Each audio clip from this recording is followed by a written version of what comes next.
Committee Room 29, Sound.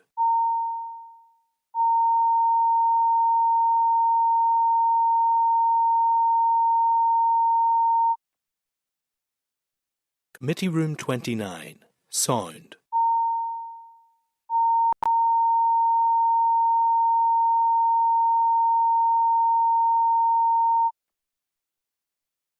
Committee Room 29, Sound.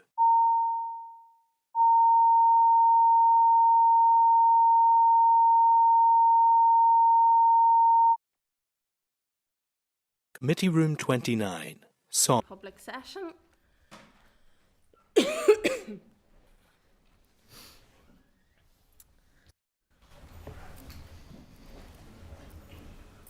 Okay, so welcome everybody to today's Infrastructure Committee meeting. I don't think we've any apologies today, so we'll go through the rest of the business. 2 is declarations of interest, or remind members that they are obliged to declare any relevant financial or other interest which might reasonably be thought by others to influence their approach to the matter under consideration. Any members who have interest to declare in relation to today's business should do so now or when the particular matter arises in the meeting. So does any members have any declarations of interest? Yeah, Chair, I have a family member who is an employee in DFA. Okay, anyone else? Okay, so chairperson's business. I want to inform members that I've received an invitation as chairperson to attend the Maritime Awards, and I'm going to be checking in. I've checked in with the deputy chair who might be going on behalf of myself and the committee, so he's just going to check out, and then we'll confirm that with you as well, just to be obviously open with yourselves in terms of who is attending from the committee. Also want to advise members that the committee has received an invitation from the Transmission Investment Limited to attend a reception relating to the new electricity interconnector between Scotland and Northern Ireland. Members may have received an invitation individually, and the reception is at 1 p.m. today in room 115. So I just want to seek agreement that any members wishing to attend the reception may do so in their capacity as member of the Committee for Infrastructure. So members content? Content. Yeah. So item 4 is the draft minutes. At page 7 is the draft minutes of proceedings for the meeting on the 17th of April 2024. I'm seeking agreement that members are content that the minutes are a true and accurate reflection of the meeting on the 17th of April 2024. And if so, I'll sign the minutes. You content? Content, yeah.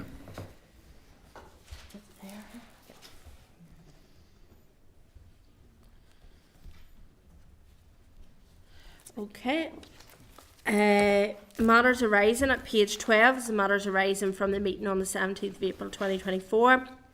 I ask members to note, and if they have any issues they wish to raise arising from the meeting. At page 14 is outstanding requests for response. So I'm asking members to note. Content? Okay, correspondence. At page 19 is a correspondence memo. At page 22 is the correspondence from the Transport Hub Alternatives Group requesting to brief the committee in response to the committee's letter dated the 22nd of March 2024, which relates to TransLink's redesign plans for the Boyne Bridge area.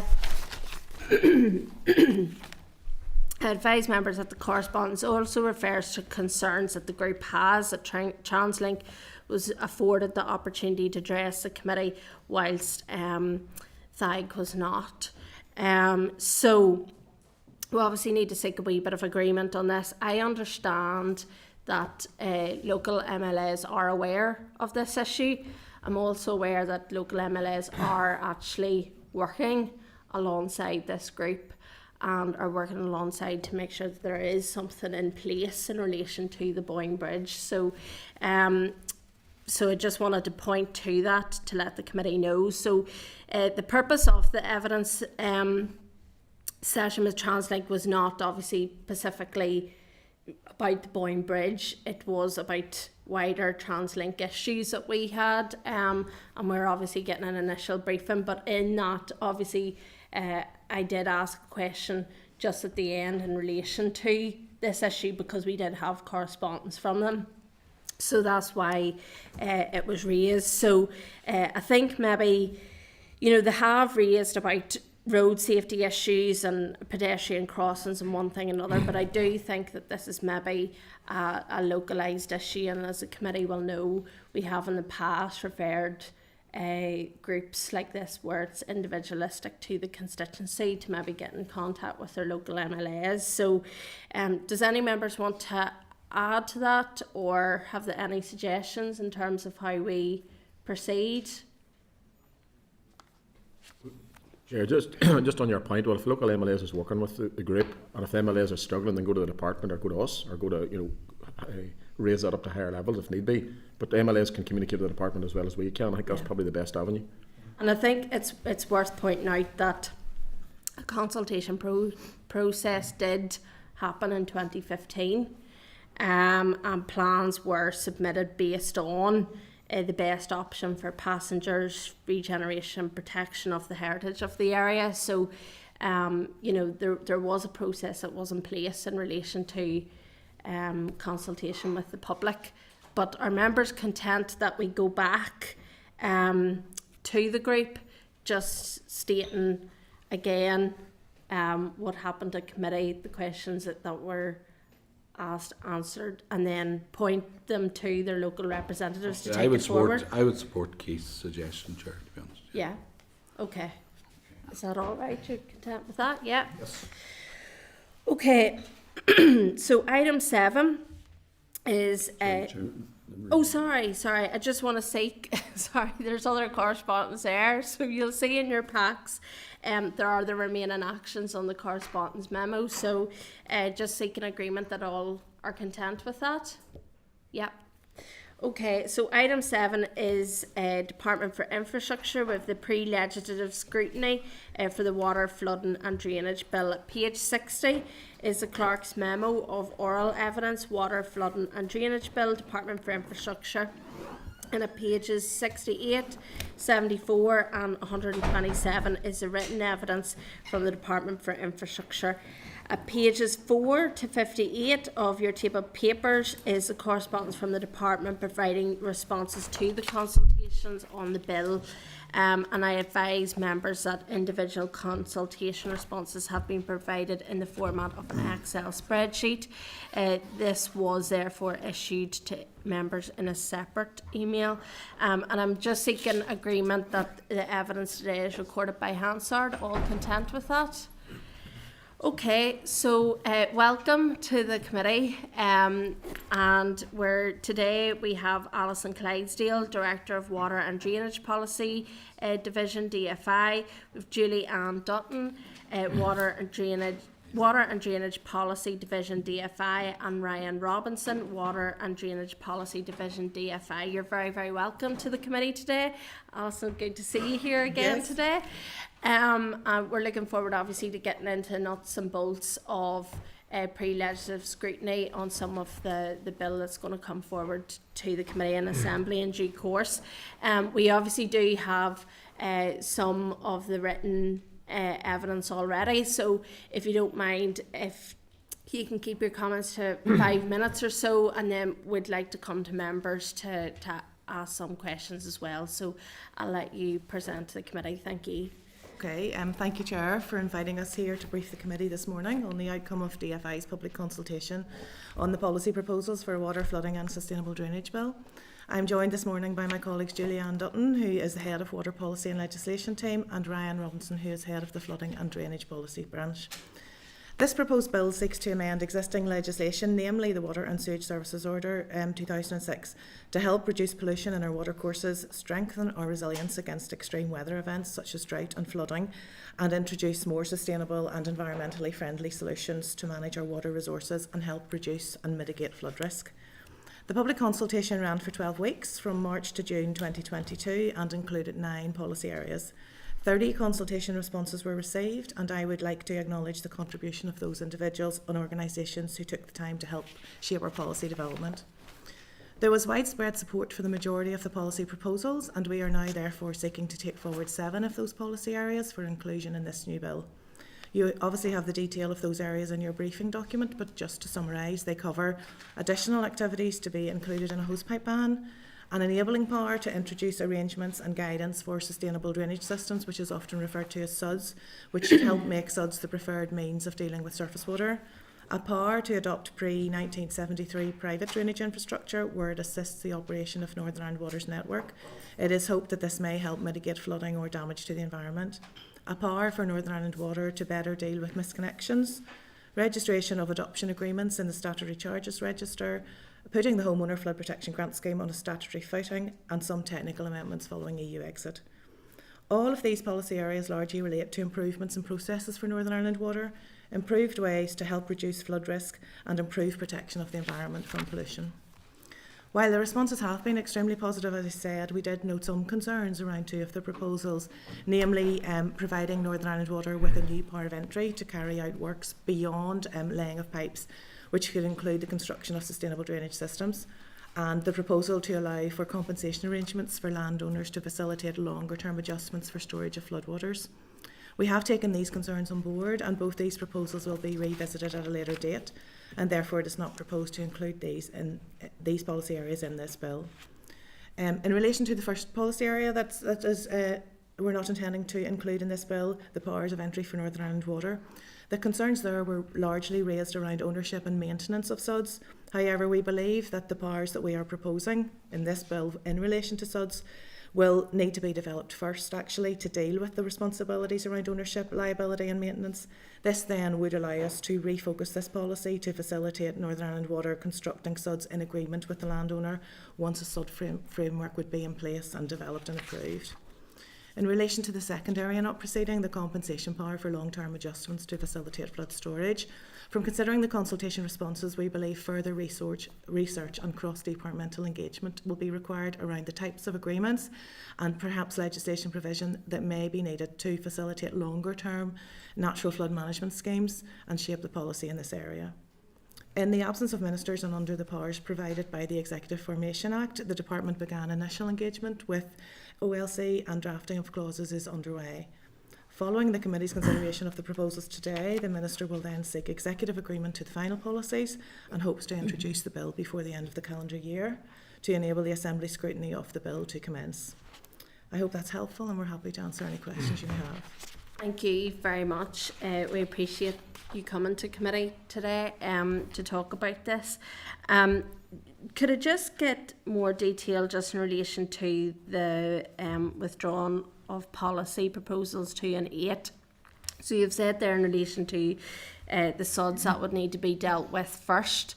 So will there be something coming before then, or will there be a piece of legislation or something separate, or what's that going to look like? So the power that we're taking in relation to SUDS in this bill allows us to provide guidance and arrangements for SUDS. So that will actually allow us then to bring by regulation again. So we would come back to the committee with further regulations at that stage. We're taking as an enabling power to allow us to put in place arrangements for SUDS, which would include maintenance and approval and all of those things. So we believe that once we had that in place, that would provide the framework then to allow Northern Ireland Water to go on to land to do SUDS with agreement of the landowner.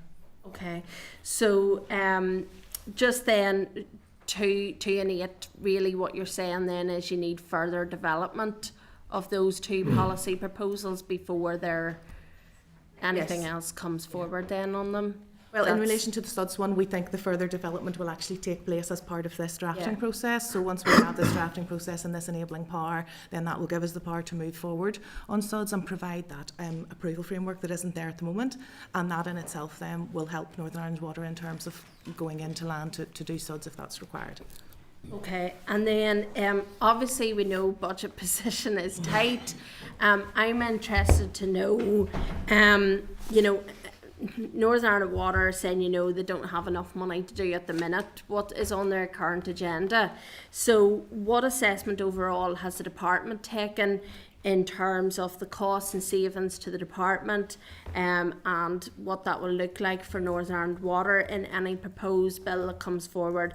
And has there been any sort of cost analysis done in relation to that and how it would be funded? So we are required with any piece of legislation to bring forward a range of assessments, one of which would be a regulatory impact assessment, which would have looked at all of those things. In relation to the specific costs, this is the policy proposes to bring forward the enabling powers. So we need the enabling powers then to allow us to bring forward further secondary regulation in due course, and there would be further impact assessments at that stage what we were bringing forward. And then in terms of hose pipe ban and all of that, and the definitions, and what is the process and how will the department be guided in its work to define in legislation in terms of hose pipe ban, swimming pool, and the filling and maintaining? So at the moment, the policy proposal sets out the thinking behind the hose pipe ban, and the drafting of the clauses will detail that. I'll maybe ask Julianne to say a little more about what that is proposed to cover. Yes, that's right. The drafting, the OLC will draft the appropriate legislation, and I know some concerns have been raised about definitions of the likes of water drawn by a hose pipe. But we've had initial discussions with the OLC in this matter, and they seem quite content that the wording is sufficient, and it's very similar to wording used in other jurisdictions. So they don't feel that there really is a necessity for a definition for a hose pipe. But that's the very early advice we've got, so it hasn't been finally drafted yet. So we'll still be working with them in that matter. Okay, and then lastly from me at this stage, before I come to members, the proposal in terms of the private drainage infrastructure. How many PDIs are we seeking to adopt here? What does that look like? What's the extent of that? So we're not seeking to adopt a specific number of PDIs. This is again a general enabling power to allow Northern Ireland Water to adopt private drainage infrastructure as it would be to the benefit of their network. Ryan can maybe say some details about just how much private drainage infrastructure we have in Northern Ireland. Yeah, just for a wee bit of context, there's 176 kilometres of PDI throughout Northern Ireland, with around 87 kilometres of this in the Greater Belfast area. And that was after some research carried out in 2015 by Rivers. So did you say 86 in Belfast? 87. 87. Okay. Members, I'm just going to come to yourselves. Deputy Chair? Yeah, thanks, Chair. I'll stick with policy one maybe first of all, and then if they want to go around and is that the plan to go through each policy in order? Sorry? I'm going to go with policy one just to Yeah. begin with, okay? Just in terms of assessment, has there been an assessment carried out of the impact it will have on water shortages with the proposed legislative changes? In terms of how much water will be saved through these changes in terms of new enforcement applied to it?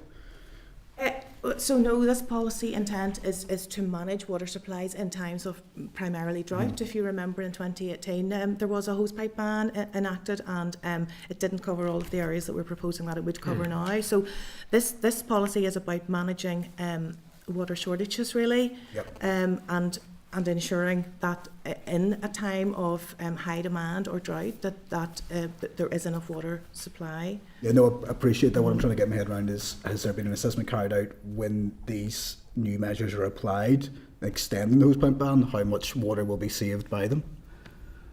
No, not that I'm aware of, no. Okay.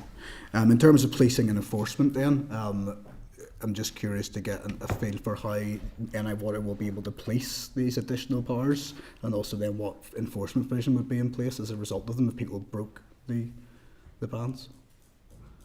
Yeah, well, the enforcement powers are already in the 2006 order for the current hosepipe ban, Okay. so those similar powers would just be used for the Okay. new powers. In terms of policing it, that would be exactly the same. Yeah.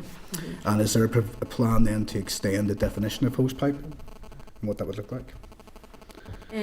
No, not in relation to the term hosepipe. I think OLC has advised that they feel that it is fairly self-explanatory what a hosepipe is, and that people should be aware what a hosepipe is.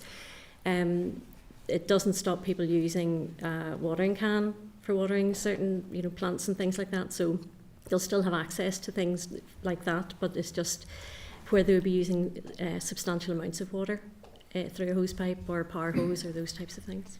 And then the only concerns I could flag up, that you flagged up, was those who fill ponds and the concern around that. So would there be an understanding there would be a flexibility around that, or what was the sort of feedback in terms of consultees regarding that? Yeah, some consultees were concerned about fish and other wildlife that would use ponds, domestic ponds. So we're proposing to remove that restriction from the legislation. Okay. So the filling of domestic ponds will be allowed. Okay. Thanks, Chair. I don't know if we're going to impact the policy too. So if you don't mind, I just want to come in the back of that, because policing, policing is, if it's going to be the same as what is already in place, surely I'm not sure it's been effective enough. If hosepipe bans are in place, I don't know if there's been any prosecutions. So, why is that staying the same? It's staying the same, but the areas that are being banned are being expanded, so the enforcement would remain the same, but in 2018 there were only 2 areas that were banned in a hosepipe. This is extending that list quite significantly, but the enforcement provision would be the same, and it does allow for, if I'm right, Juliana, a fine to be levied in that case. And can I just check in terms of sprinkler systems as well, is that included as part of that list? They're not specifically included in the list, but your standard sprinkler system would be fed by a hosepipe. So I'm not honestly sure. I'd have to take a look at that to see if it would fall into any of the categories, but we haven't specified that individually. Just it would be strange in a sprinkler system, because sprinkler systems tend to be a bit more popular now, so it'd be strange that wouldn't be included, as part of it, and I suppose that falls then to your definitions of hosepipe then as well. It would probably fall within the watering a private garden definition, so but we can double check that. Okay. Sorry, Chair, there's just one little more aspect I was going to pick up, but that was around the power hosing side of things. With the proposal, would that extend to commercial power hosing and those who are affected by that, or is it on people's domestic property? It's just domestic at this point, yeah. Thank you. That's okay. Cahill? Yeah. I would take on policy one. That was, yeah. Is this some policy one, or we're just asking general questions, Chair? I'm easy to, if you okay, want to ask. Okay, well, I'm going on to the such one then. Thanks, Chair, and thank you very much for your presentation. I mean, just a couple of points. I mean, in terms of says here about you're going to issue future guidance on design, approval and maintenance. So, I mean, my question is, how would this guidance improve on what came before? And my other point is obviously in terms of a SUDS approval body has been mentioned. Have you any views on that, and just your explanatory note on that, please? Yeah, well, this power would hugely improve what was there before, because essentially there wasn't any legislative provision before for SUDS at all, so this is a real step change in that respect. We're taking a power by regulations to allow us then to bring forward guidance and SUDS, guidance and on design and maintenance and a SUDS approval body. So this enabling power then will allow us to bring forward by future regulations. We will have to do consultation on arrangements for design and maintenance and indeed a SUDS approval body in due course that will require further consultation. This is just the enabling power. Well, it's just a thought we had dealt with SUDS for a number of years because the conversations were there and clearly we haven't. My other point then is obviously you mentioned England and Wales now. That's not to say that their legislation they get it right all the time, so we just need to be mindful if we're doing a proper consultation we need to get out there and get out and include everybody we need to. My other point obviously then is the proposal 7 in terms of the alleviation schemes.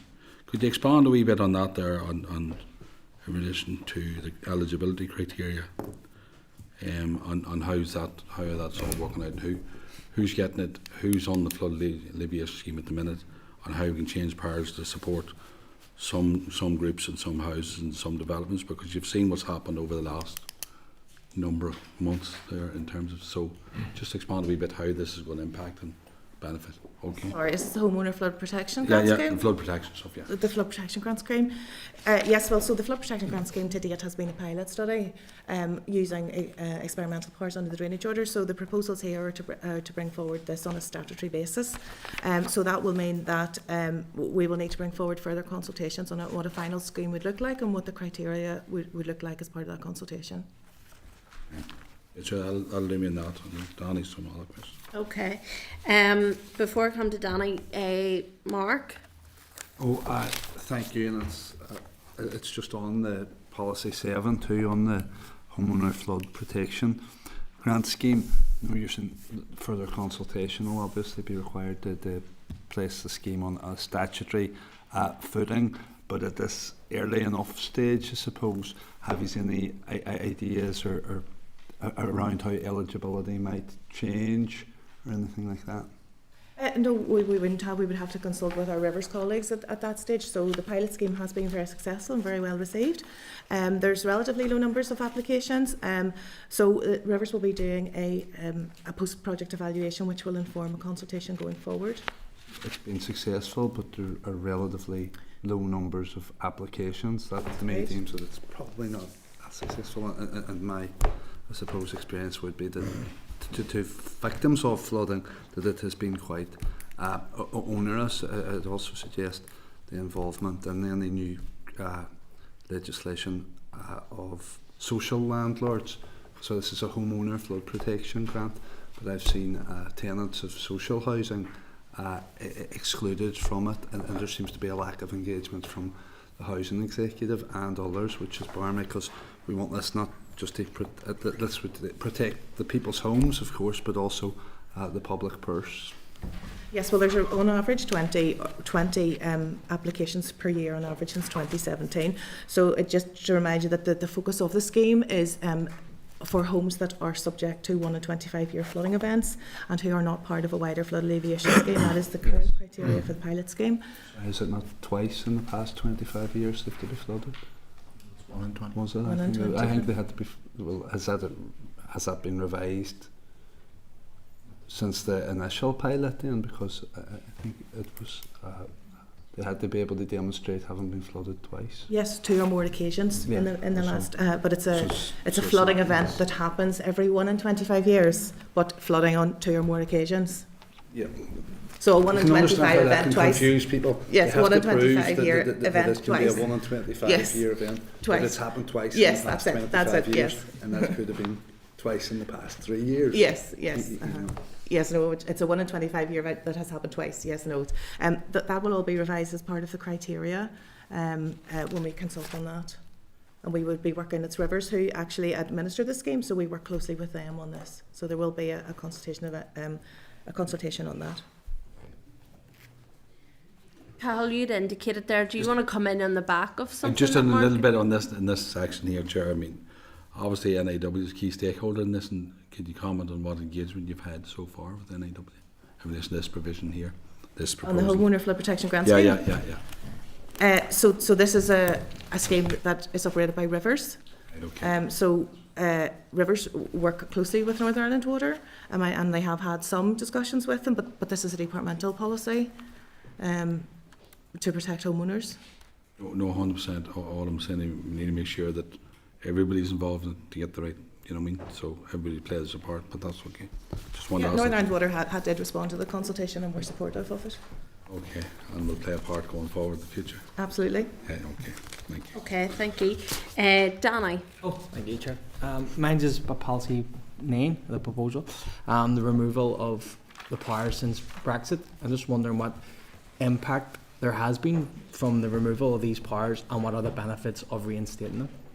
Yeah, I'll ask Julianne to come in, but first just to say that the reason we're making these technical amendments is actually to try and speed up things in the future should we need to make amendments, and to streamline and be more efficient with the assembly time so that we don't always have to come back currently to make changes to any of these regulations. It would have to be done by a change to primary legislation, which is very time consuming, so we're putting in a process here to try and streamline it so that then if we do bring forward legislation or changes to legislation, that will be done through secondary legislation, which would obviously still be subject to scrutiny of the committee, but it's actually just to try and make things more efficient. But Julianne, have you anything to add to that? No, apart from just to say that there's been no impact so far since the EU exit. This is just, as Alison said, to future-proof, really. Okay, Keith. Okay, thanks, and thanks for coming along. My question follows on from Cahill and Mark on the homeowner flood protection scheme. My understanding, the current scheme, you only can do modifications to physically erect your house, and you can't do it to the boundary of your house. Will this change, or will this help? You know, a lot of people can put a little embankment if you're out in the countryside behind your house to prevent the water getting to your house, but the flood scheme only, you have to do something physically to your house. Do you think this will develop to do something to your boundary of your house? As I said earlier, this is a scheme for rivers, so the fine detail of the scheme would be done in consultation with them. We're just here today to talk about the actual power that we're taking, Okay. so I could certainly ask Rivers to come back. If you take a wee note of that, but we'll obviously we'll raise that, because lots of people weren't fit to be eligible because they should needed to be on the perimeter of the house, not their actual house. Next point then is on the policy 2. You talked about, obviously, you're dropping policy 2. What drove you to drop policy 2? Was it the high percentage of people disagreeing, or what was the driver for you to drop policy 2? Oh, and this is the powers for Northern Ireland Water? Yeah. Just so check, yes. It was really, this was the one proposal actually where people were most divided in the consultation responses, which I think we were a little surprised at. And most of the consultation responses focused on the ownership and maintenance issues. So particularly around, for example, ponds. So if someone went into the land and built a pond, there were issues then around who would maintain and look after that pond. And they seem to be really the main issues. Anything you want to add there, Julianne? No, there were a lot of objections to it, and whenever we looked at it further, the power would be providing a power for Northern Ireland Water to enter on land and construct flood or SUDS type arrangements. At present, they only have the power to enter upon land to put down pipes. But the power in itself would be a bit useless without the guidance. Sorry for cutting across. Does that power work for DFI rivers as well, or just any water? If the power, I know you're dropping it, but if it was there, would that cover DFI rivers? No, this is just any water. Yeah. So, give me an example. If a river is, and final sort of point, if a river is flooding, and there was a study done in the Meola outside Castle Dawson area, okay, so that river floods at times, it goes into land, go back out, and they're doing a scheme on that, or looking at that. What power does DFI rivers have, or would have, or could have, to say to a farmer, okay, we need your land to flood? So, and does that happen anywhere? And if that policy 2 had been implemented, would that have given power for DFI rivers to do that? Not only not only NI water? No, this is just a power for Northern Ireland Only Water. NI water? Yes. So does DFI rivers have any power? Do you know? We'd have to just check with DFI Rivers and come back to you on that. So, say a farmer wanted to let his or her field flood, how does that work? It'd be interesting to understand that, because I understand that policy would have covered both. I know you're dropping the policy. I think what you're talking about is the flood storage policy, possibly, Yeah. Which maybe Ryan can explain a wee bit more detail about. It's another one that has been dropped. It's been dropped. Yeah, that's something we're looking at in terms of natural flood management and future schemes, but we're going to do some cross-departmental work on that. So DFI Rivers has no power to say to a farmer today, we are taking your land to create a floodplain, no? DFI has power. DFI Rivers have powers under the drainage order, which is what they use to facilitate their flood alleviation schemes. Is that maybe what you mean? Can they do that today? Under the drainage order, they can do that, Okay. but this is the Water and Sewage Services order. This is different. So DFI Rivers powers rest in the drainage order, and that allows them to take forward their flood alleviation schemes, and they can pay one-off compensation events in relation to that, for short-term measures. But what we were talking about here, I think maybe what you're talking about more is maybe a longer-term solution with longer-term adjustments to land and what have you. And in relation to that, I think yes, we do need to look further on flood storage generally, but more natural flood management, and we need to engage cross-departmentally with DERA on that, in terms of impacts on land and that sort of thing. Is that maybe what you mean? Yep. And one final point, just on the hose pipe part of it, what way does that implement on a window cleaner in the rural area? So the window cleaner would go to rural houses to wash, and he's generally using the hose pipe? If he's a business, he's not impacted by At it. all? No. So if he can prove he's... Okay, fair enough. Thank you. Okay. Does anybody? Briefly, Yeah. thanks. Just on the back of the hose pipe issue, obviously, there's been so much rain over the last period of time. It feels unusual that we would be talking about this. But just, you mentioned there 2018, I think, was the last time. If you just a bit of context about how many times a hose pipe ban has been introduced, over the recent past, say the last 10, 15 years, for example. Yes, well, the only one I'm aware of actually was in 2018. I think there was a spell of hot weather in 2020 where it was considered, but I think the rain came and levels came back. So 2018 is the one I would be most familiar with, the most recent one. Yeah, 6 years ago, yeah. Okay, no, thanks for that. Thanks, Chair. Just on that, can we look at other jurisdictions, and has there been an increased frequency of the need to apply such measures elsewhere? We did look at them, yes, we did. I don't have that information to hand. Just as we see more extreme weather events. Yeah, I mean, I know England would quite often have hosepipe bans in place in various different areas. So we did look at that, but as I say, I don't have that information available at the minute. And we are blessed in Northern Ireland with quite a lot of rain. So it's not anticipated that this maybe would be used as much as it would perhaps in other areas of the UK. Thank you. Just there's a few more questions from some of the members. I just wanted to come in and ask. There seems to be more consultation work that needs to take place in relation to certain elements. So, how progressed is that? Because you're talking about, like, NI Water is a massive body here that is involved in this bill. And they've obviously responded as well.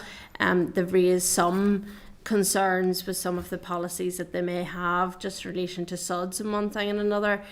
You're also talking about DAERA there. So post the consultation, how much has the level of engagement been with the likes of those agencies, because they're crucial in some of this delivery and implementation?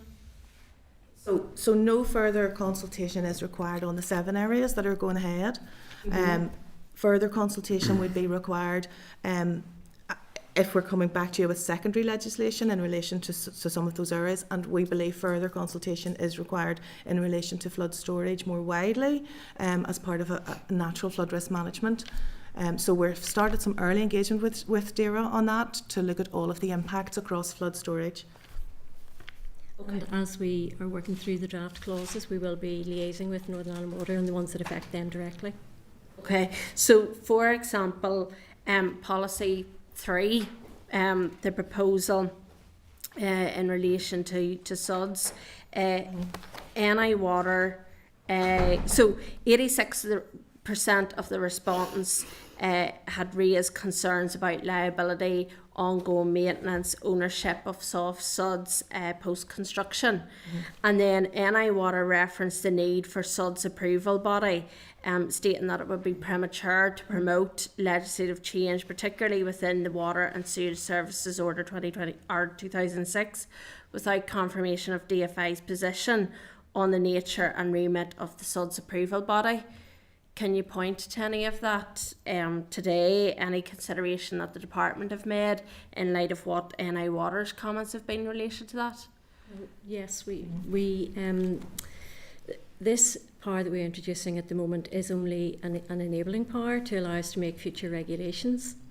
So we will be working with those stakeholders as we work through how those regulations might be drafted and what implications they might have for the various different stakeholders. But at this stage, we're only bringing in powers to allow us to set guidance, to allow us to set out how SUD should be designed and approved, and an approval body, and how they should be maintained. So that's just the initial power to allow us to do that, and everything else will be worked through in the future regulations and subject to consultation. So do you envisage quite a bit of secondary legislation as part of this? Yes, probably, I would think so. Certainly in relation to SUDS, yes, we envisage there is absolutely a need for secondary legislation to bring forward and establish the SUDS approval body. Before we could do that, we would need to consult and we would bring to you the consultation for approval and the responses in due course. I would just say that SUDS, the department is supportive of SUDS, and I'm sure you're aware that the local development plans of many of the councils already promote and encourage the use of SUDS. So the use of SUDS, it's not a brand new thing, but it has never had a legislative footing before, so that is where we're trying to get to. So in the absence of a legislative footing, that the department has done everything it can in terms of encouraging SUDS. Through our stormwater management group, we liaise with, that's an ongoing process, and we liaise with NIEA and NI Water in that process for SUDS, mainly in housing developments for that occasion. So we have done a lot of work, but we don't have a legislative basis to take forward SUDS, so that is what this is for. Just specifically the approval body then, what does the department envisage then in relation to that approval body? Who would that rest Well, with? that would be the- precisely what we would be consulting on, about who would be best placed to be the approval body. We would need to look at the number of applications coming through that are needing approval for SUDS, and all of that would be shaped as part of the policy consultation. Okay. Deputy Chair. Yeah, thanks. Can I just come on to policy proposal 5 in relation to Northern Ireland Water entering private premises to repair damaged misconnections? Firstly, pardon my ignorance, how big or substantial an issue is that to necessitate legislative change? And curious on the back of that, interested to get your flavour or your feel for Northern Ireland Water's response to it in terms of it not meeting full consideration of without having funding in place and their ability to recover full costs. Yes, well, it seems to be quite a problem. It's raised quite often between NIEA and Northern Ireland Water. Okay. And it's quite often like a washing machine that's been installed in a garage and connected to the storm drain instead of the foul drain. So, but whenever you get maybe a whole lot of houses in a development that have all done the same thing, Yeah. it creates quite a lot of pollution then entering the river. Okay. So it is quite a widespread problem. At present, Northern Ireland Water has powers to just stop it up, but that's not satisfactory. Obviously, if somebody's operating their washing machine, they won't be able to use it. So these are just powers to enable them to actually remedy it rather than just stop it up. So was their response based on the fact that they'd need the funding in place before they could go after the recovery of the funds? Is that what they're saying, that there's a gap in their budget to tackle this full on? I think there's probably a bit of an issue around people worried that some of the landowners, the house owners, may not have the ability to pay. Yeah. So I suppose that's my next point. What happens in that case? And again, a little bit ignorant in this terms of specific legislation. If they go in to recover costs which are substantial and the homeowner or the person who rents the property that's carried this out can't pay, or NI Water then liable for the work that they're required to do? Well, Northern Ireland Water will have to draw up their own procedures and how they would propose to tackle all of those issues. So they will have to set up a process. Their fear is it'll damage them budgetarily every year if they can't go after the full costs. Assuming, is that just in terms of context here, just in the numbers that are required. So since 2012, there are 74 drainage misconnections have been identified in the north. So it's those are the sort of numbers that we're talking about. So Northern Ireland Water would advise the property owner of their legal obligation to repair the misconnection, and these powers are really, sometimes that doesn't happen for a variety of reasons. So these powers are allowing then Northern Ireland Water to repair the misconnection to help reduce the pollution and recover those costs from the property owner. And do you have, Alison, just before this is my last point, in that out of those 74, is there a breakdown of the average cost in terms of enforcing that, or to Northern Ireland Water initially before recovering the costs? Well, we were told that. I'm just curious to get a figure for how big a problem, financially we're talking here. If they're concerned about budgets, how impactful it is given the pressures that they're under. But it'd be interesting maybe to try and find that out. Maybe this would be historical figures. We can certainly ask Northern Ireland Water if they have them. Mm-hmm. Okay, thanks, Chair. That's Mark, you want to come in the back? It does supplementary on that, and do you know how it would be applied, sort of retrospectively? How far back you go? Is it for new connections or misconnections, or it could be someone who's maybe the third or fourth inhabitant of a property since the misconnection was made in the first place, when there's no recourse to go after the tradesman person who was responsible for doing that? Well, it will only apply when the legislation comes into effect. Yeah, it will apply when the legislation comes in, but is it from when then, or will it be able to be applied retrospectively? We'll have to work that out with the WLC, I think. We haven't really got that far with it yet. So we can Cahill, you were looking back in? Yeah, thanks, Chair. Just some food for thought listening to all that conversation. Slightly concerning in terms of, because I appreciate the 7 and 9 policy proposals, which is grand, and there's been consultation and there seems to be a lot in favour, which I don't mind. The other 2 have been taken out for the consultation, for the debate, and then that's okay till we get down to a situation where you're talking about we need to engage with DARA, we need to get. My issue would be the introduction of these, which is grand in principle, but make sure they're future-proofed, you know what I mean, going forward, and that's the key element. My other key point is, you mentioned secondary legislation. What kind of time frame are we talking about here, in terms of the rollout of all this here? Because, I mean, day and daily we're hearing issues out there, is this problem, that problem, so I'll be concerned, one, that we get the engagement right, all the stakeholders are involved, we're future-proofing, we're thinking ahead, not only with these proposals, what impacts it has right across the board, on terms also the time frames, because you did mention secondary legislation as well. So. Clearly the timescale will be dependent on when the primary legislation comes into effect, absolutely. in order to give us the powers then to go forward with the secondary legislation. But the other policy areas that we discussed in terms of flood storage, we are working on those in early policy development, but we will have to take a range of policy options to the Minister for him to consider before we would be out for consultation. I have a 3-year mandate for primary and then roll it. And for those who have done the legislation process before, I mean, I only ask in the context of if this is the right thing to do, then we need to move on with. But we need to back it up with there's other pieces of consultation. Let's future-proof it. Let's have the proper engagement, proper discussions. Yeah, and that's really the technical amendments that we're proposing. They are an effort to future-proof it and streamline the process and to make best use of assembly time, really, as well. You know, rather than have to make changes through primary legislation, it is quicker and more efficient to do it through secondary legislation. So we do have those powers in there to try and future-proof it as much as we can. Okay, thank you. Thanks, Chair. Just obviously in terms of the secondary legislation, the things that you're talking about that may have to come forward, how are you going to determine the level of assembly control on some of that? You know, is it going to be affirmative, or what way is that going to come forward, I suppose? Well, we wouldn't know the detail of that yet, but it would just follow the normal procedures, and that whether it was affirmative or negative, it would come to yourselves for scrutiny as a committee in the normal way. Okay. Proposal 6, sorry, I just want to go back.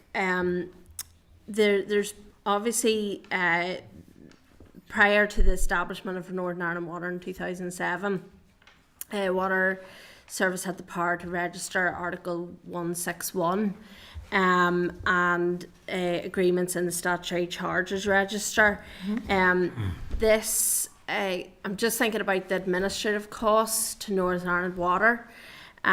So again, what's the figures looking like in terms of any cost to Northern Ireland Water in terms of implementing some of that? Why is it taking so long to bring forward this proposal? Do you have any idea in terms of the annual cost to Northern Ireland Water of not having the provision in place for the past 17 years? We don't have those figures with us, and we would have to go to Northern Ireland Water for those figures. This has been broadly welcomed, this proposal, and Northern Ireland Water have told us in their consultation response that they say that it would lead to administrative savings. The detail and the cost of those would be a matter for Northern Ireland Water. It has taken so long, really. I think it wasn't included in the 2006 order. I don't know why. It was an omission in the 2006 order. Northern Ireland Water did have those powers previously. I wasn't here at the time, 2006, so I can't say why they were not put in 2006, but working with Northern Ireland Water, then we identified the gap in the legislation, and that's why we're bringing it forward at this time. I don't know, Julianne, if you want to say anything else about the 161s? No, I don't really think so. There is it shouldn't be a cost to Northern Ireland Water, really, because the applicant is required to pay the fee. Yeah, Absolutely. There's a standard fee. In terms of those fees, then, you know, is that a small cost? So that's a small cost to the applicant, but in terms of administrative, you know, it probably is a bit more in terms of money for admin for Northern Ireland Water. I'm just assuming this, but you know, it could still be a cost to NI Water. So this power is about registering the Article 161's agreements. It's not necessarily about the Article 161 fees or anything. Yes. It's about just registering the Article 161 agreements in the Statutory Charges Register. And the Statutory Charges Register allows, you know, purchasers of land to check the position with land that they may be purchasing.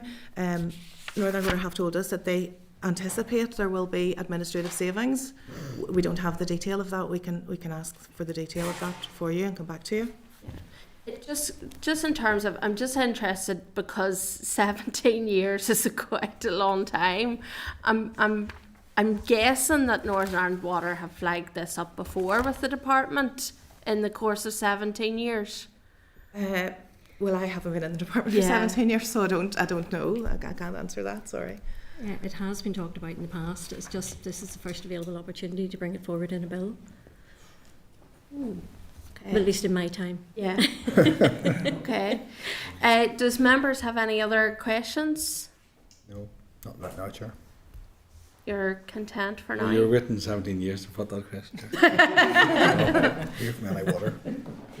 Just on that, now, it goes wider than this legislation, but it's around the adoption of streets or estates, and the numerous inquiries. Do you know what the cost of them, the admin cost? The Northern Ireland Water, you said 17 years is a long time, but there are areas that are older than 17 years that are having maybe a dozen inquiries a year, because it's not just inquiries obviously from the developer or applicant or residents, then you've elected representatives on top of that, so I can imagine it is pretty burdensome as well as costly, the cumulative cost as well. So just in terms of context, in terms of the number of unregistered agreements, as we sit today, there's 3,506 unregistered agreements in place at the moment, which I presume has been over the last 17 years since the 2006 order came in. But that's in order to give you some context around that. There will have been many more than that over the 17 years, but they will have subsequently been adopted. Yeah. I'm going to ask one final question, please. I think it's important. To Alison, in listening to all the conversation, clearly it was key, all those consultees who responded, but we talked about LDPs early on, and that's going to play a big part going forward in the future. In terms of part of the consultations, do you think or feel that the councils who have responded to this, trying to move forward with these changes or proposals, that they've identified that right across, in particular SUDs, because in terms of local development plans and a new way going forward? Are we getting it? Are we all having on the right pathway, having the right conversations? Because if you're dealing with NAW, you're dealing with planning, you're dealing with construction, you're dealing with all these things, water alleviation, you're dealing with all the provisions. Is the broader conversation, are you getting the feel that everybody's on the right pathway, having the broader conversation, that we have to line up all those ducks in the row to get it right over the next number of years? Yeah, absolutely. I mean, we have those conversations with the wider water stakeholders at many levels. In relation to SUDs in particular, we have the Stormwater Management Group includes councils, it includes NIA, who are a key player here, and Northern Ireland Water, and that group would meet a lot and has provided initial advice on maintenance and design of SUDs. So there is a lot of groundwork already done, but as I said earlier, we need these original powers to allow us to take that forward and put it on a legislative footing. Fair enough. Thanks, Chair. Thank you very much. Okay, everyone content for now? Yeah. Thank you very much for coming to the committee. We really appreciate it. And no doubt, as I say all the time, we'll probably see you again. But thank you for your time today. We really do appreciate it.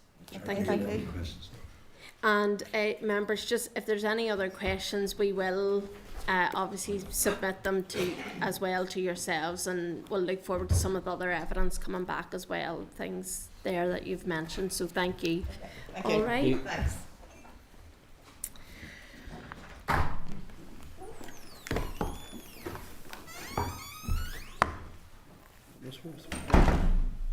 Okay. Members, are you content to move on?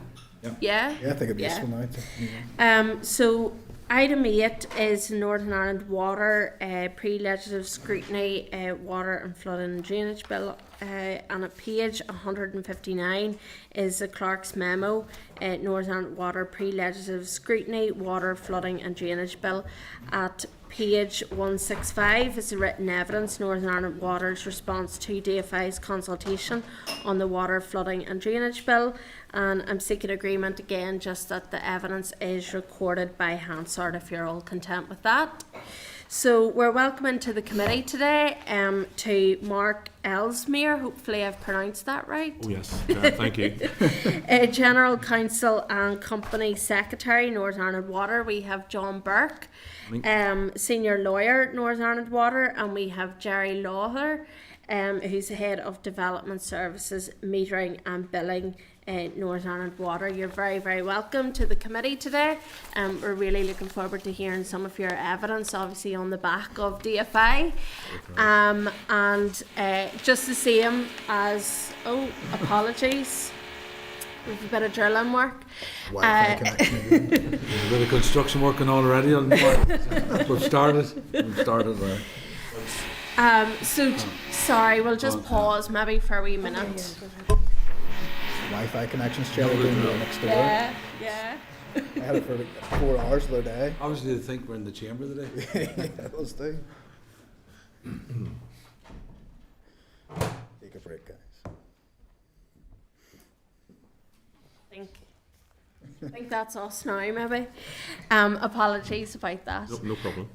Obviously, we do have some of your written evidence as well. So just the same as DFI, we'll just, if you want to introduce yourselves and talk for 5 minutes, 10 minutes or so, and then I want to come to members' questions just on the back of some of the evidence that we've heard as well. So Thank you very much, Chair, and thank you for the welcome and for the invitation to come to the committee this morning.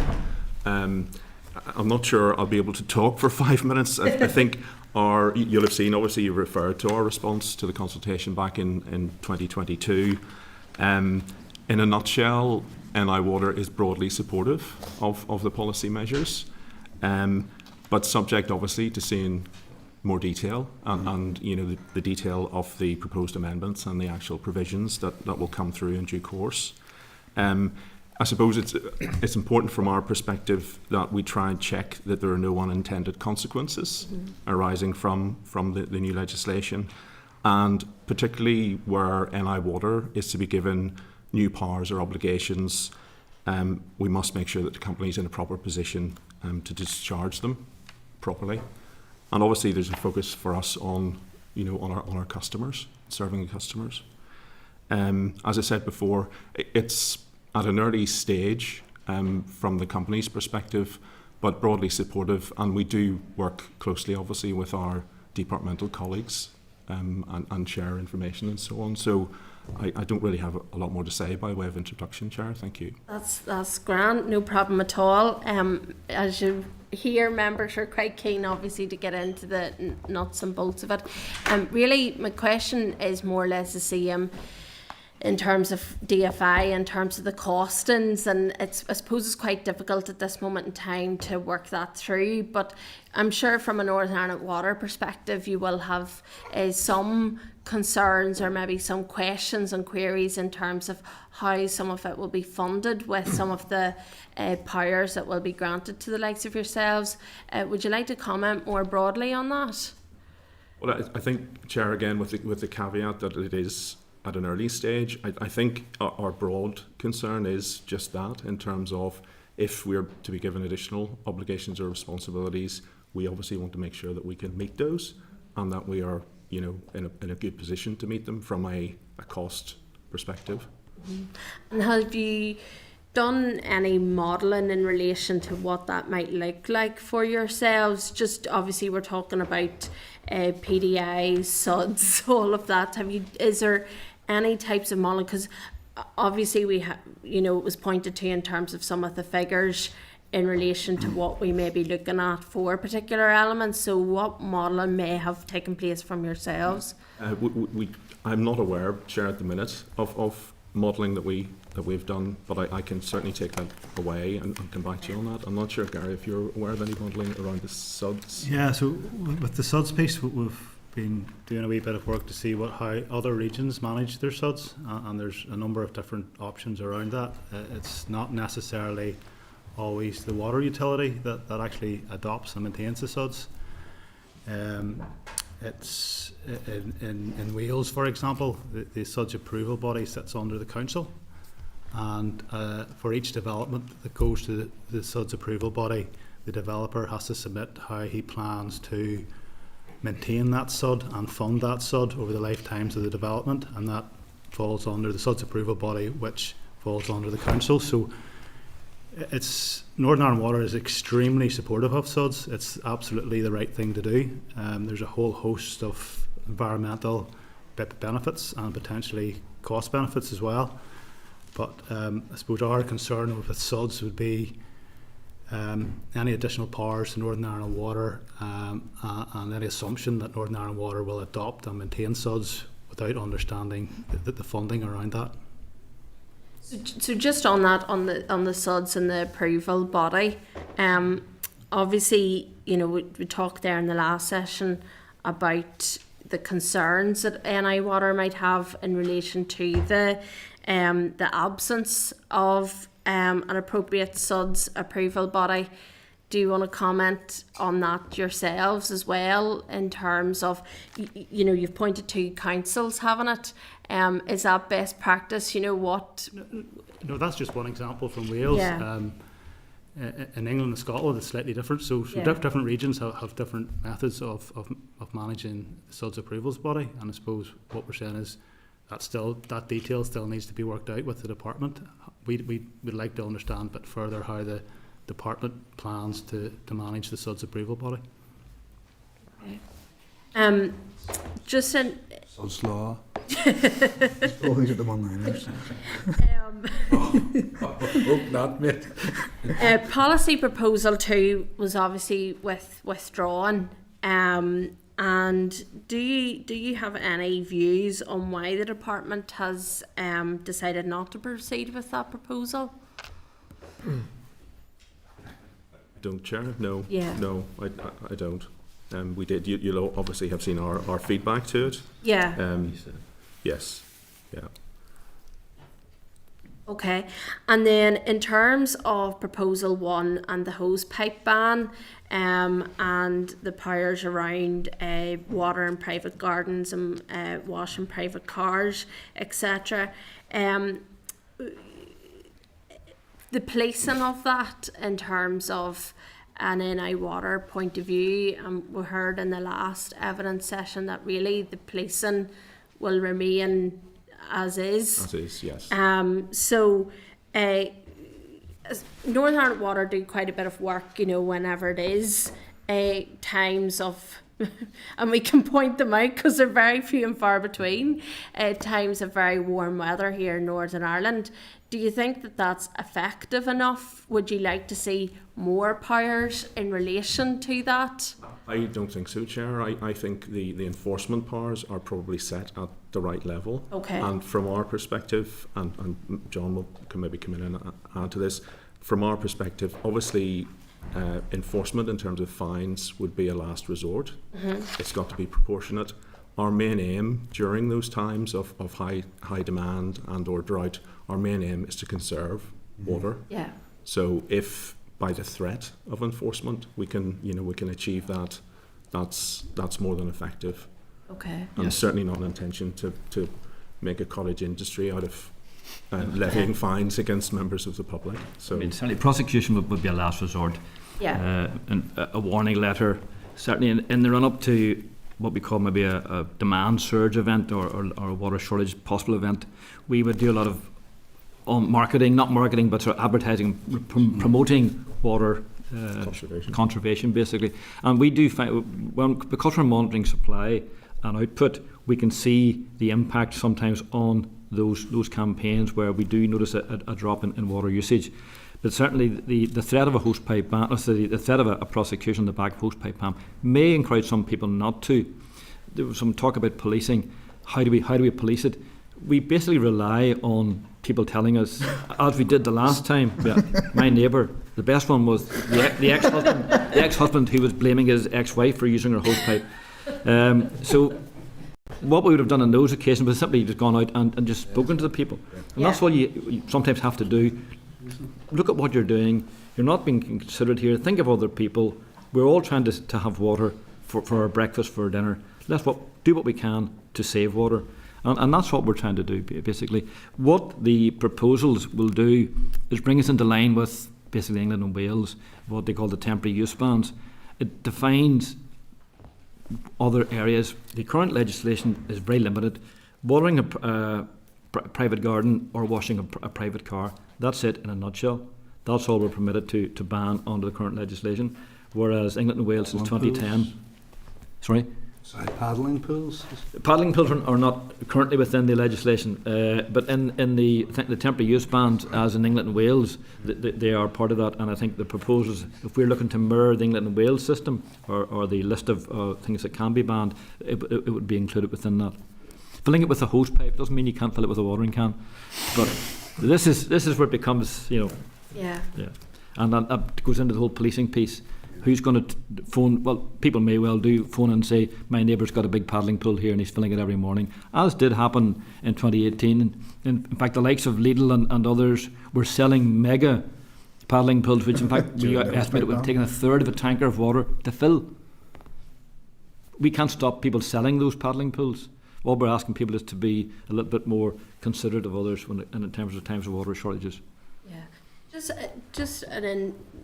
has there been many sort of prosecutions? There's been no prosecution. No There've been no prosecutions. Yeah. We'd literally gone out and knocked on people's door. We'd probably maybe sent out an occasional letter to an area asking people to be more considerate. There's been no prosecutions. Again, the difficulty of a prosecution is you have to have the evidence to a criminal standard. We must see someone using the hose pipe or whatever, watering the garden, washing the car. You must have evidence beyond a reasonable doubt for the criminal standard. So the power is there. We look at it as stages, a warning letter, go out, speak to them, a caution. Prosecution, criminal prosecution is the absolute last resort. Yeah. Okay. Peter, I think you were asking just a supplementary on this one. Just on that point, 2018 has been mentioned a couple of times now. Do you have any statistics in terms of how many enforcement letters were sent?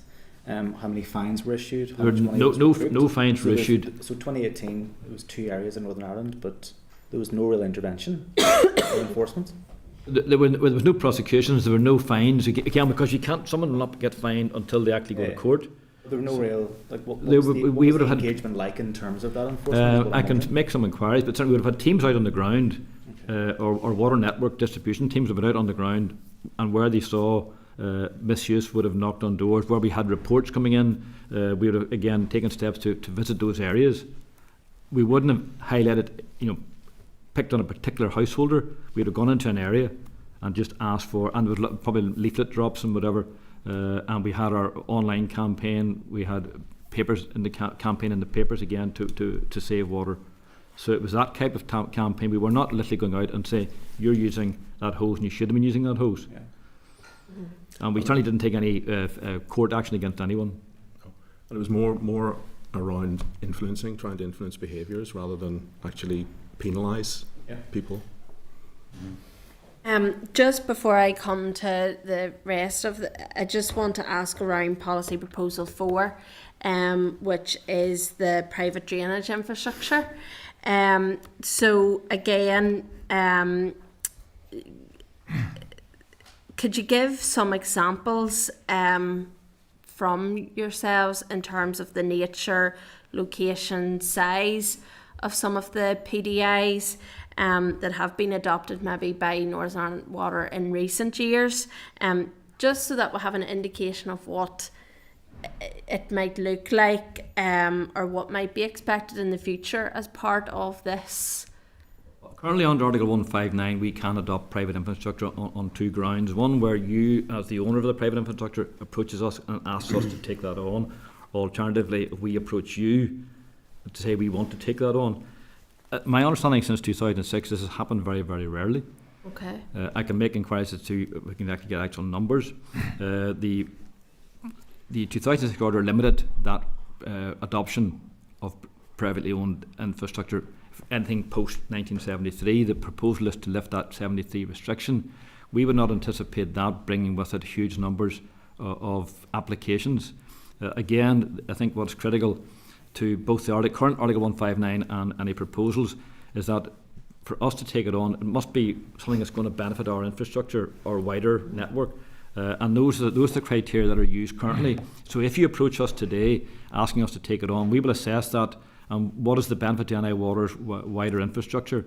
And on that circumstance, and then if it suits us to take it on, and it's not a mandatory, we don't have to take it, we can work with you to decide, yes, we can take it on in its current state, or we will take it on if you do X, Y, and Z. The current legislation permits that, and the removal of the 73 restriction will not change that. So we can agree to take on your infrastructure, subject to you bringing it up to an adoptable standard. Because again, going back and throughout the previous session, much was made of funding issues and the cost to NI Water. So why would we take on an infrastructure which was in poor state of repair? Because ultimately then we are liable for that future maintenance and bringing it up to a standard. So if you want us to adopt it, we will adopt it subject to you bringing it to an adoptable standard. Likewise, if we approach you, let's say we'll take your infrastructure, and I think the onus is on us to take that to an adoptable standard. But if you want us to adopt it, we will take it as long as it's suitable and it's critical to our needs, basically. And that's the current legislation. I think a practical example of this would be some of the old MOD sites where developers have actually bought them and they've renovated the houses and then they've sold them to the public. I think Shackleton Barracks is one of them. But because the infrastructure in the ground is pre-1973, we can't actually adopt it, even though the developer is willing to bring some of the manholes, etc., up to standard.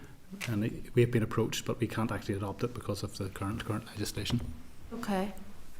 I'm now going to come to members, Deputy Chair. Yeah, thanks, Chair. Thanks, Jen, so much for the information so far. I think you were here for most of the previous session anyway, so a lot of the questions will already overlap.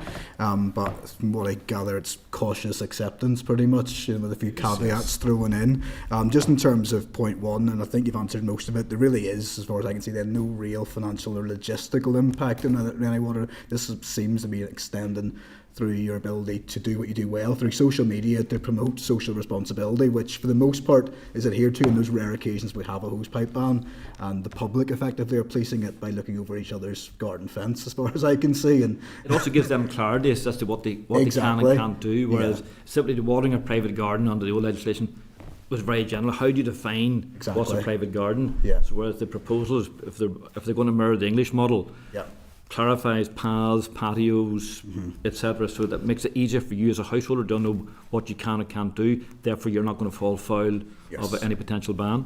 There is no real significant impact that you're assessing anyway in terms of logistically, personnel or finance. That answers that question. In terms of policy 5, I think you heard me answer the question around that. That wasn't an issue I was aware was a significant one. I think we heard there were 75 examples last year of Northern Ireland wanting to enter private premises to repair damaged misconnections. If that's the case, you had put in your consultation response the concern in relation to the full consideration of funding and the ability for full costs. I just want to tease that out more in terms of your concerns about how impactful that would be financially and logistically.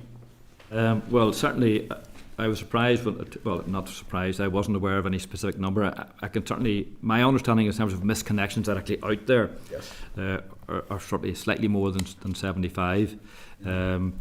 As to how many we've actually gone in as part of a pilot project and repaired, I can check those costs.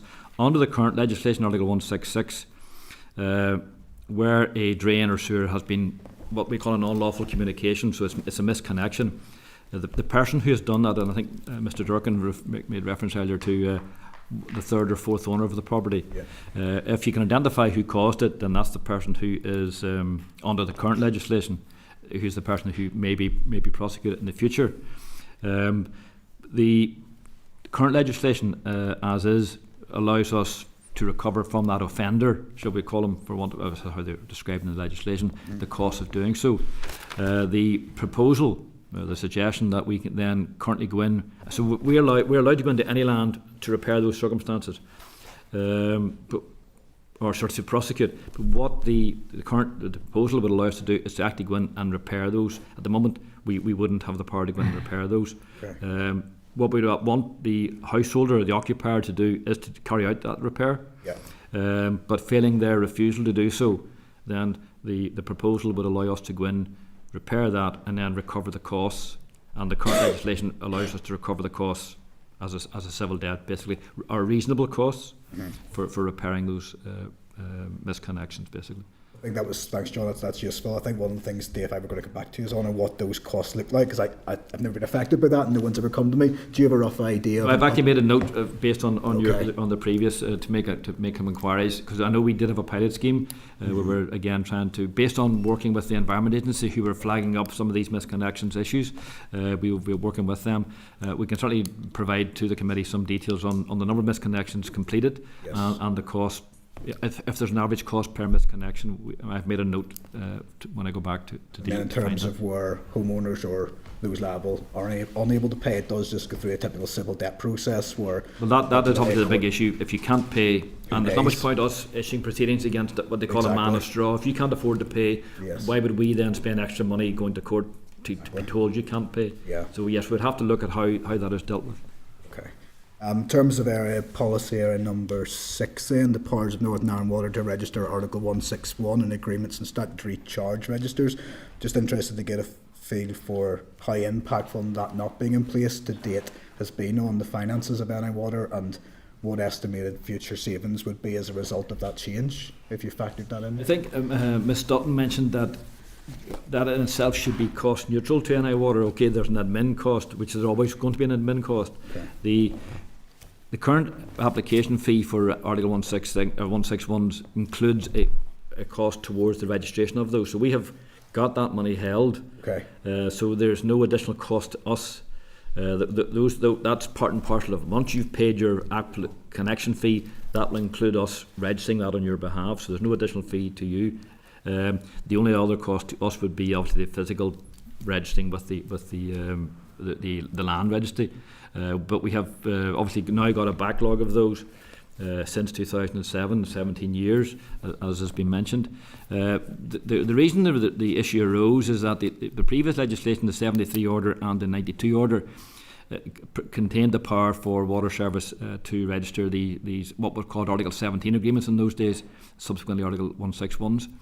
When the 2006 order came into place, it was effectively an edited or an amended version of the Water Industry Act 1991.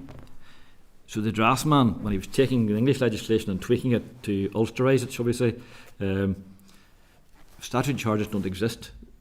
In England, there's no statutory charges registered, so that wasn't there. So he took that model. Perhaps he should have looked at what had gone before. So that was an oversight at the time, and obviously we've been looking to have that rectified since. We're obviously moving towards that in the right direction now. Well, that will mean we will obviously then carry out a mass registration exercise once if that proposal proceeds as is planned. Okay, that's very useful. Okay, thanks, Chair. Appreciate it. Sorry, just on the back of that, you talked about a backlog there. What's the big? Well, we would have obviously any Article 161 that we have entered into since 2007. They are sitting not registered. Yeah. So we have those. I can again. You're probably talking a few thousand. Okay. Yeah, that's in terms of numbers. Yeah. It would be good to see in terms of yourselves. Come back on that, Chair.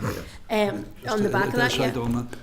Sorry, John, did you say then, so since 2007 you have been trying to right that wrong? It has been therefore has it just been, have the department just refused to engage? Oh no.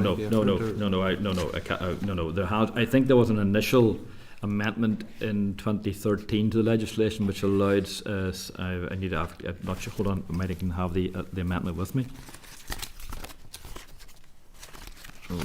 So we would engage regularly, Mr. Durkin, with our DFI colleagues. So no, it's not been a point blank refusal, but I think other priorities have you know, it has moved on. It has Sorry, certainly I been don't on. have it with me. Sorry. Oh, that's okay. No, we have engaged with them over the years. There was a minor amendment to legislation. I think it was 2013, and then other priorities came, I suppose, and it was put on the back burner. And obviously, this past couple of years now, we've been trying to get it moving again. Once I think we had engagement with the department in 2020, 2019 and 2020, looking at potential changes that we might have wanted for the legislation. Obviously, events in 2020 overtook in terms of the pandemic, so a lot of things were then put to one side, but more important things to deal with. So we have engaged. No, I'm not here to say the department has put it in the back burner. You know, we haven't. No. We've engaged with them, and they've engaged with us. Thank you for clearing that up, and thanks, Mark, for that. Cahill? Thanks, Chair, and thank you very much for your presentation. You heard the previous exchanges, and for us who's been here and dealt with legislation, we know how long it takes. And you're right, Mark, the devil will be in the detail when we go through all this, and we need to be careful. But and John, concerned in there when you said, because you mentioned legislation, previous legislation, because we need to be careful that it's not a copy and paste. No. You know what I mean? Let's be fair, and that's why I asked about England, Wales. Some of the legislation may be best practice, and that's grand. And if it's best practice, we'd work with it. But just a couple of points I want to go over with you, and you've heard some of the engagement we've had so far. But just expand a wee bit. Obviously, you're content with most of the proposals and the direction of travel, but just expand a wee bit more on 4 and 7 if you can, just because you've talked about most of the elements, but 4 in relation to the PDAs. Again, just your views on that, and obviously your views on 7. In particular, the SUD's approval body. If you'd like to just give us a few commentary in relation to those, please. In terms of the PDAs, that's the pre-73 infrastructure. I do not see that as being a major problem. We may get applications from some of the developers who have developed, as Gary mentioned, the MOD sites. But as a general, we as a company, I don't think we anticipate a huge number of applications for pre-73 infrastructure to be adopted. Mm-hmm. And see, in terms of the grant scheme and all that, have you? Because I did ask about it. Have you any concerns in relation to that? Because I mean, the flood grants. Flood grant scheme. The thing was, what I was trying to get is, we need all the stakeholders and all the people involved. Do you understand me? Whoever has to partake, because I've seen in the past, even going out to consultation, the question has been, have we consulted with the right people and everybody engaged? And when we go to introduce any of these here, or any piece of legislation or regulation, we need to ensure we've been consulting with everybody. So. It's just your views on. I mean, if you are content, obviously, clearly with most of the policy proposals. I think in terms of the flood grant scheme, we certainly would be supportive of it. I think the only concern we might have if we have proposals for a flood alleviation scheme in an area, is that going to be used as a reason not to give a grant to particular householders, and that's a concern we would have. And particularly if that scheme then doesn't go ahead, and so then there's a flood. You know, and you mentioned, Mr. Durkin, quite a bit about the flooding earlier on. So that would be our main concern as to whether or not I know, and in response to that question myself, I got was your engagement with the EFA, which should be engaged with the department. Do you know what I mean? That's the kind of conversations I know. We will certainly own our part, if I can. Yeah, absolutely, and that's the point I'm trying to get at. Just in terms of, obviously, their views in relation to obviously preventing pollution and environmental damage with these proposals. I'd like to comment on that. And there's one other point I have to make, because I've made this on a number of occasions. And it goes without saying, unless council, unless local development plans, unless all these things are looked at in the round collectively, because these are going to play a part, those conversations need to be had. Like obviously council will have you in on conversations. So that's key and important, starting from the introduction of these here. How we relay this out and communicate all these things out to the general public when we introduce them all is vitally important, as you talk. So it's just really around commentary, because you heard some of the questions we had earlier on. But I mean, if you want on some of those things, fine. And if not, I'm content with the discussion we've had so far. Okay. Thank you. Thanks, Chair. Thank you. Sorry, if you don't mind me coming in, Keith, just before you. You're not too long, sure. No, I would never be long. In terms of Proposal 7 there, we talked about the flood alleviation and the scheme, etc.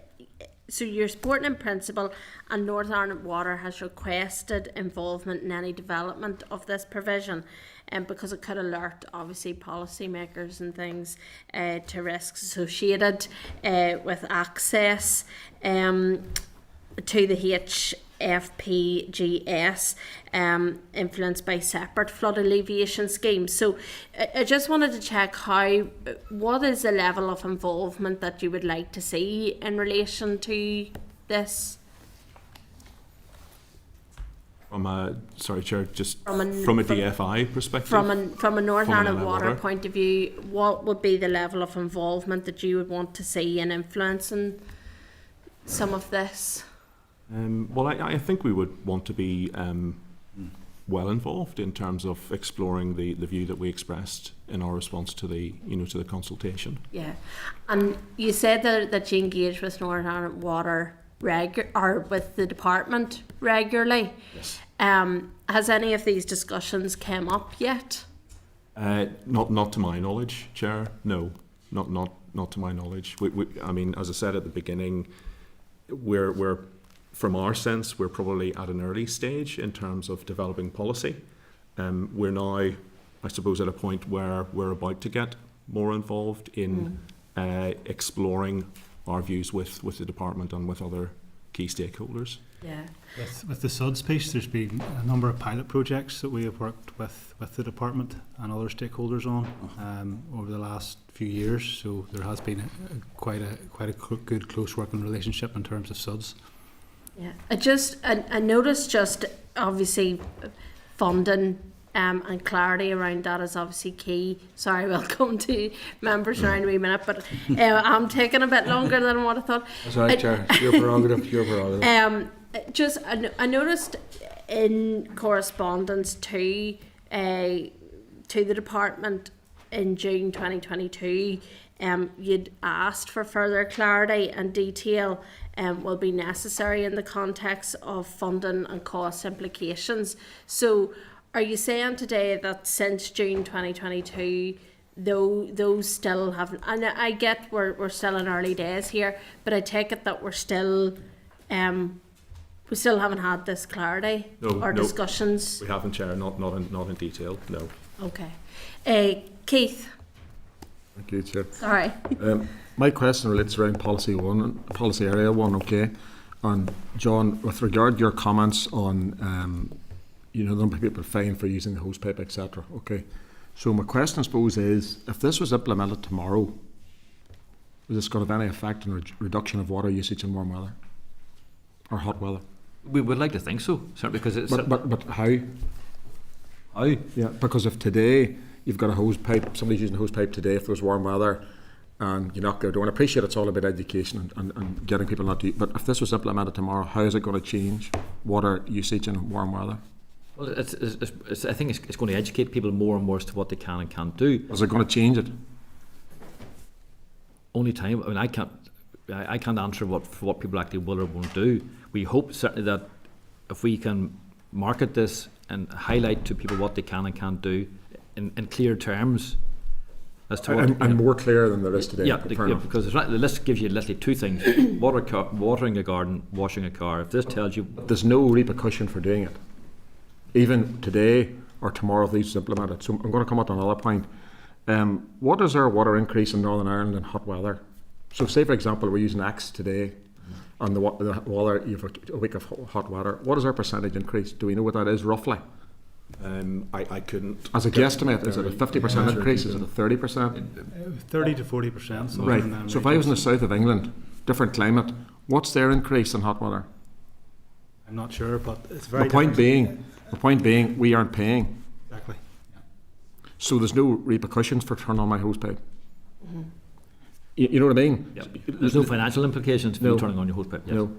So I think what we're sorry to cut across you, Mr. Buchanan. I think what we're trying to do, what I'd said before, was help people understand the value of water, and probably put in perspective the usage primarily as a result of people not paying directly.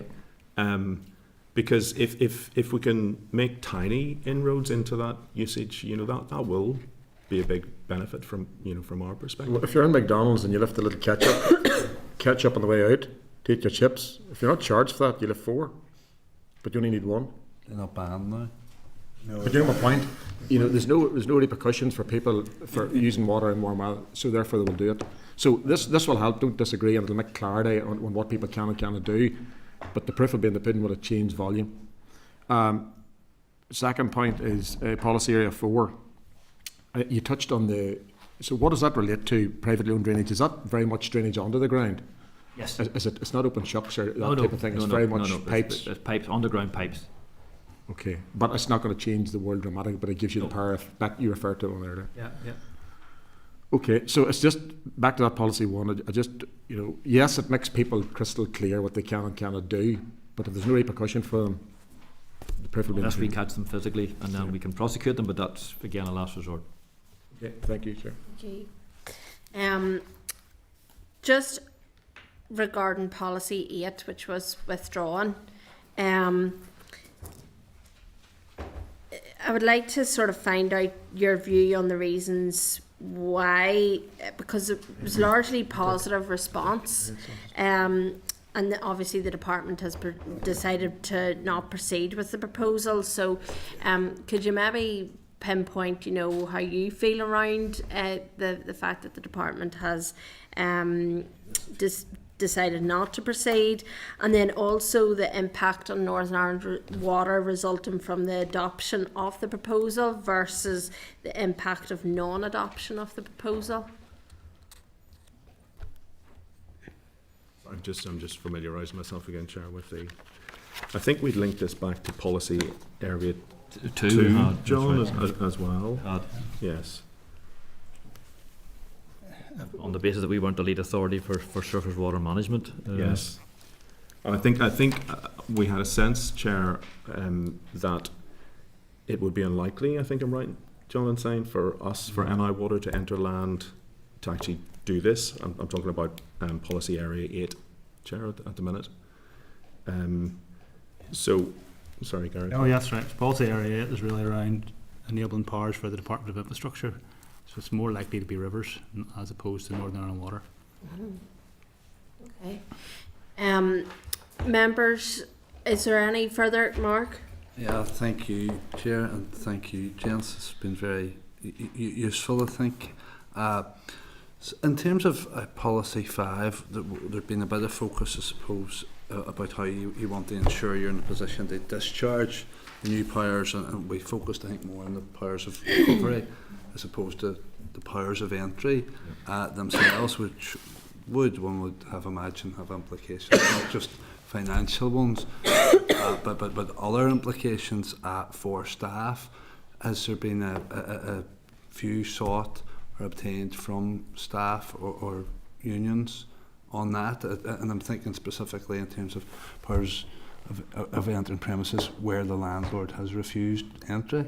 Where under the current legislation, for a number of reasons, where if we require entry to any land for whatever reason, and the 2006 order provides a range of powers, reasons for entering land, if you refuse, then we can seek a warrant from the court to enable us to enter the land without obstruction, shall we say, and if necessary we can ask the PSNI to assist to enter those grounds. That has happened on a very few occasions. Quite often just the application, providing the warrant to the house owner or the owner of the land, and it tends to be more in agricultural settings or larger premises. It would rarely be a domestic house. Providing them with a copy of the court warrant is usually sufficient for them to say, okay, hands up, because again they're there in breach of the court order should they refuse. I think in probably in the last 17 years, if we've had to use the PSNI once or maybe twice, where there was a concern that there might have been physical violence potentially, but that'd be very, very rare. So generally where someone refuses entry, they will get a warning letter saying that if you don't let us in, we were going to get a warrant in the court. that in itself quite often will open the door. We have certainly over the years got warrants from the court, and it's an application, what's called an ex-parte application to the local magistrates court, and we would put an affidavit in stating why we need access, and we've been refused, and give reasons as to the refusal, and a copy of if we had correspondence from you saying you're not getting in, we'll exhibit that to the court, and the judge then will make a decision, and you go. Occasionally the judge may ask you to turn up. Just tell an engineer, you go in and do that. Yep. So we will then instruct our contractor to go in, and obviously our staff will accompany with the power of the warrant, basically. Okay, and then finally, I think it's more for policy, Area 6, and you explained, and it's perfectly understandable why NI Water won't adopt estates where the infrastructure isn't up to an adoptable standard, and then incur the cost of bringing it up to that standard. But are there instances, and I'm sure there are, given the number of cases that there are, where the substandard or sub-adoptable standard of the infrastructure actually incurs a cost, an indirect cost to Northern Ireland Water, with how that's then flowing or going into the main NIW network? That if sewage is coming along a poor pipe, there's not from a private network into our main sewer, there's no impact on us on the fact that's a poor quality sewer. So that's not impacting us. But to bring that's it. Okay, say for example, though, that would certainly be impacting on the residents of that area. Do Northern Ireland Water have a power to compel the developer to do something about that? No, because if it's an existing development and it's never been subjected to previously in Article 17 or in Article 1, currently in Article 161, because it's already in the ground, it's already connected in. I say these are mainly, the bulk of these are probably old MOD sites, so there is a connection into our network. But from a point of view of long-term maintenance, for us to take that on, if those are old lead pipes or iron pipes cast down, which are maybe rusting and not in great condition, we would have a future maintenance cost. Therefore, we want those brought up to a standard which is not going to impact us financially in the short term. No, that's okay. Sorry, can I just ask on the back of that? I'm probably asking a silly question here, but it is on the back of that, because I'm just not clear. You know, situations where that might be the case and you don't have a developer, they've gone out of business, you know, what happens in that instance? Because, you know, where does, you're sort of saying there that it wouldn't be then for yourselves to take that on because it's not at an adoptable standard. So who does that then? The residents themselves can get together, and Gary may comment from Developer Services, and potentially make an application, and there may be, I'm thinking maybe more with water side of things, with the reasonable cost allowance, it may be capable of being used to offset some of the costs of adoption.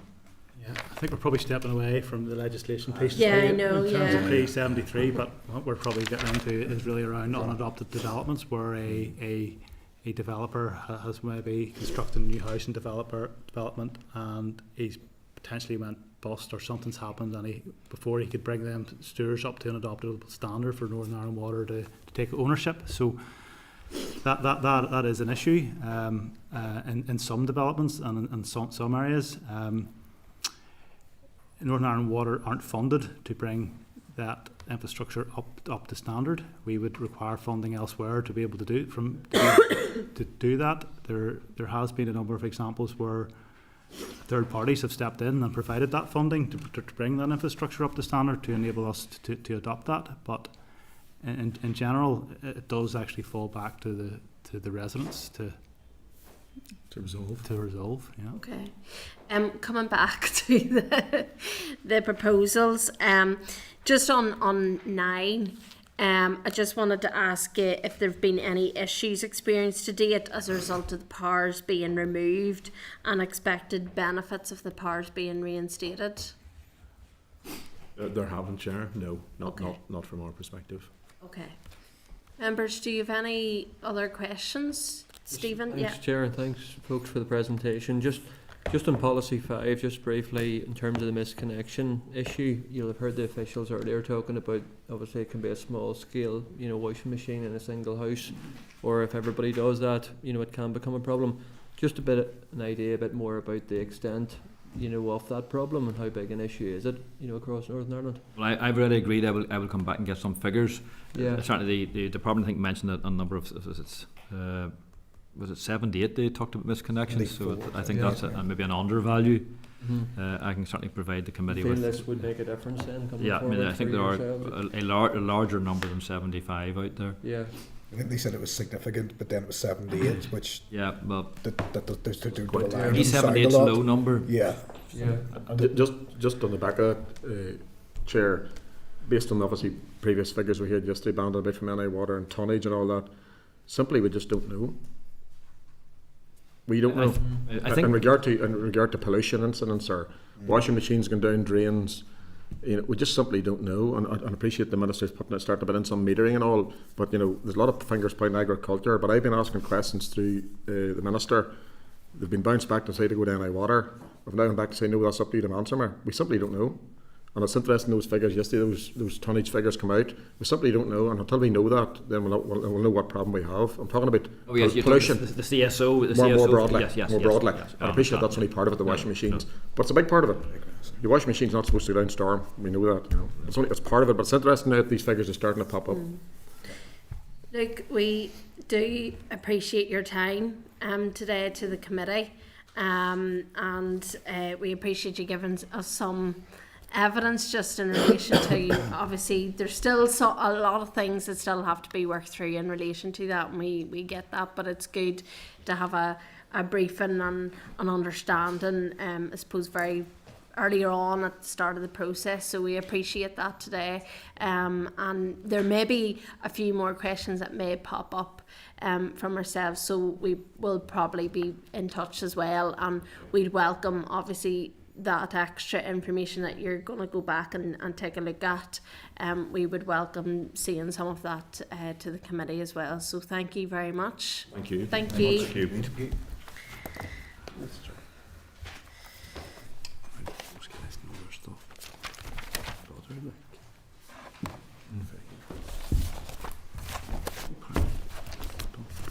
Thank you very much. Thank you. Are you supposed to? Thank you. The tail's wagging the dog. Tell a big ring. They should be saying, here's a problem. They should be right. Thank you very much. Thank you. And that's the same in the Departmental. Thought that was interesting. Very useful information to get at the start, and to run through and understand some of the outworkings of it. Members, if you don't mind, can we take a quick 5-minute comfort break, if that's okay? And if we're back here for about 10 to, if that's okay, if we could just take a quick 5 minutes. Thank you. Committee Room 29. Sound.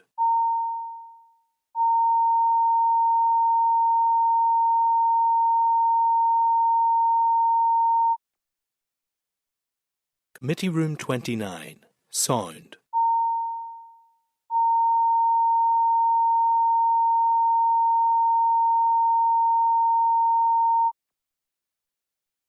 Committee Room 29. Sound.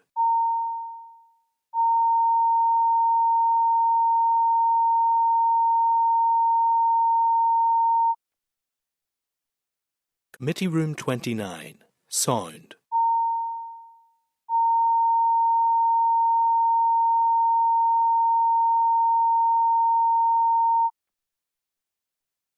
Committee Room 29. Sound.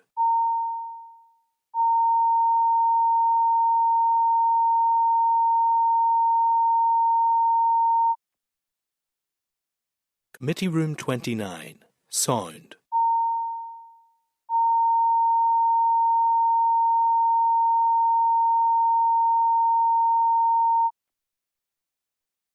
Committee Room 29.